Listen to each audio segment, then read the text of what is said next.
Shalom, selamat pagi Bapak Ibu, saudara-saudari yang dikasih Tuhan dimanapun Anda berada. Kita bersatu di dalam doa. Bapa yang dalam kerajaan surga, kami kembali datang di hari yang baru yang Tuhan berikan. Kami percaya Tuhan Kau ada maksud-maksud terbaik dalam hidup kami. Ajar kami Tuhan melalui firman-Mu Tuhan. Agar roh kami Tuhan selalu berpadanan dengan roh-Mu Tuhan. Agar roh dunia ini bisa dikalahkan. Bapa, masuklah dalam hati kami. Kami siap untuk menerima firman-Mu. Dalam nama Tuhan Yesus. Amin. Doa, nafas, umat percaya.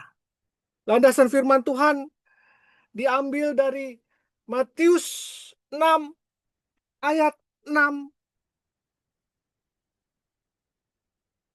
Namun jika engkau berdoa, masuklah ke dalam kamarmu, tutuplah pintu, dan berdoalah kepada Bapamu yang ada di tempat tersembunyi.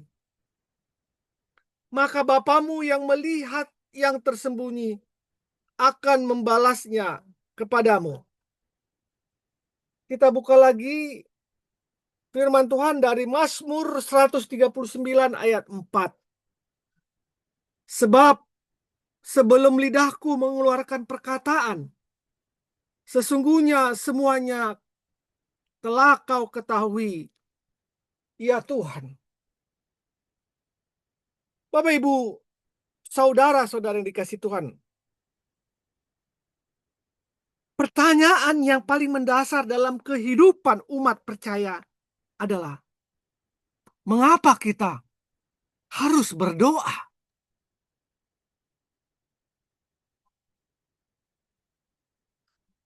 Jawaban yang paling umum adalah agar permohonan kita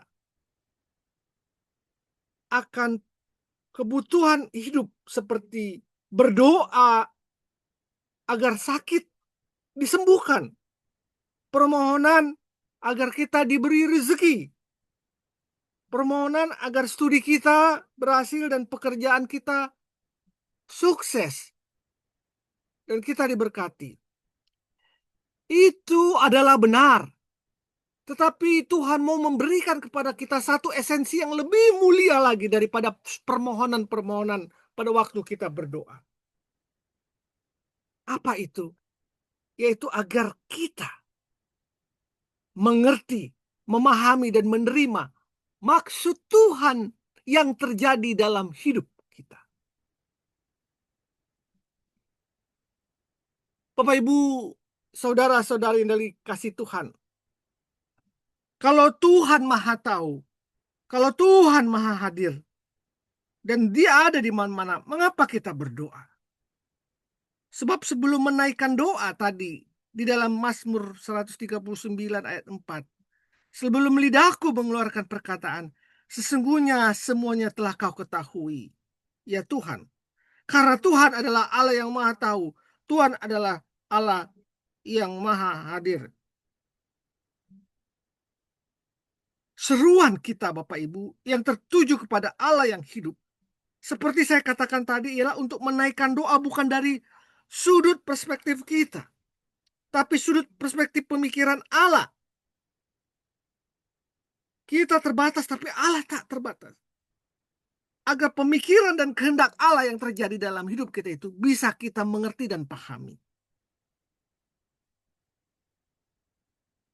Bapak Ibu, saudara-saudari yang dikasih Tuhan, doa adalah tindakan melihat realitas yang terjadi dari sudut pandang Allah.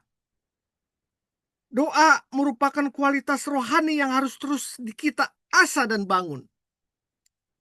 Agar kita semakin jeli, agar kita semakin tajam menangkap isi hati Allah. Sehingga memampukan kita berdoa sesuai dengan kehendak dan rencana daripada Tuhan. Makna doa sebenarnya adalah kesediaan hati kita membuka diri terhadap kenyataan, terhadap penyingkapan diri Allah yang terjadi dalam kehidupan kita sehari-hari.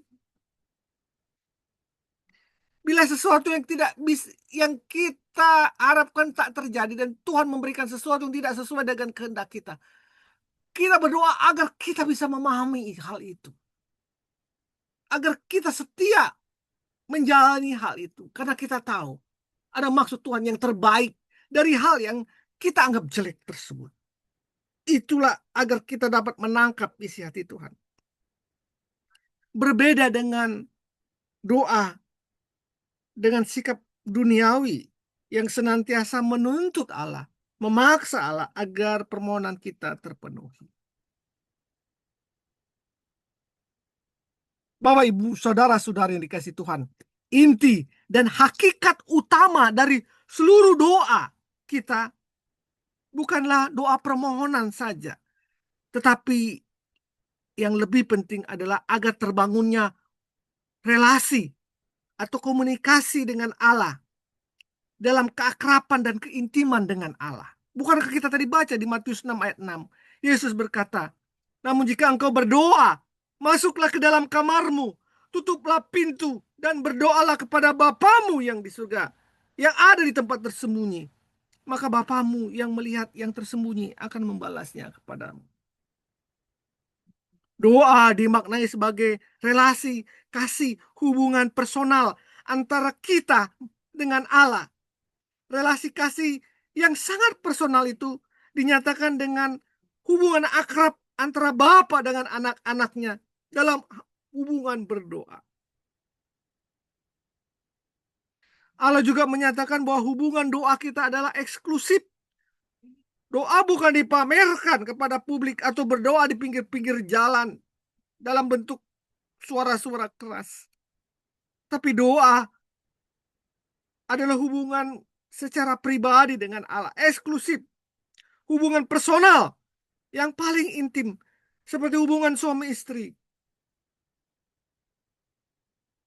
Dan terakhir, doa adalah relasi personal dengan Allah tersebut harus mendalam, sehingga segala kebutuhan dan permasalahan yang kita tempatkan dalam hidup ini, kita taruh dalam rencana Allah.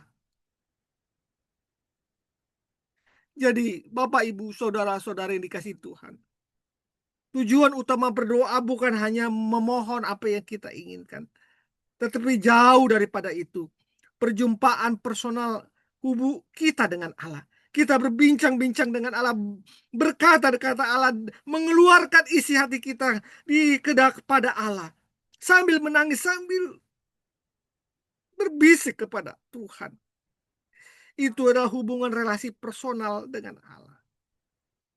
Dan juga jika kita sudah menempatkan hubungan personal dengan Allah, menempatkan doa itu sebagai nafas kehidupan kita, maka setelah kita dipenuhi oleh relasi dan anugerah kasih dengan Allah, kita dapat mengetahui apa kehendak dan rencana Tuhan dalam seluruh aspek kehidupan diri kita. Di dalam doa, kita menikmati ketentraman dan kedamaian Allah di tengah pergumulan hidup yang berat.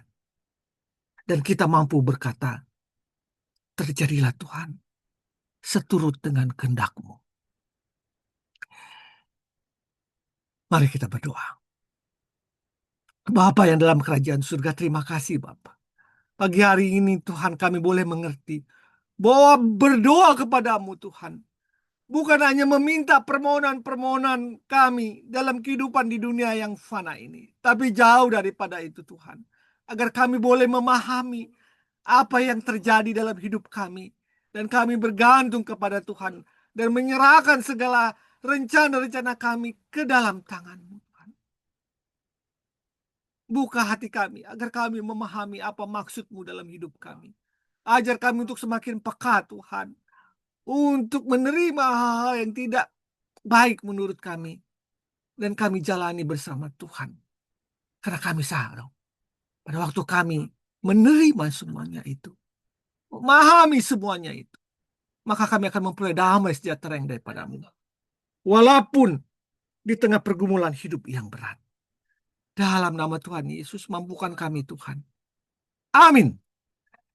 Bapak Ibu, teruslah berdoa dan pahamilah apa kehendak Tuhan dalam dirimu. Selamat pagi, selamat berkarya. Tuhan Yesus memberkati kita. Amin. Amin.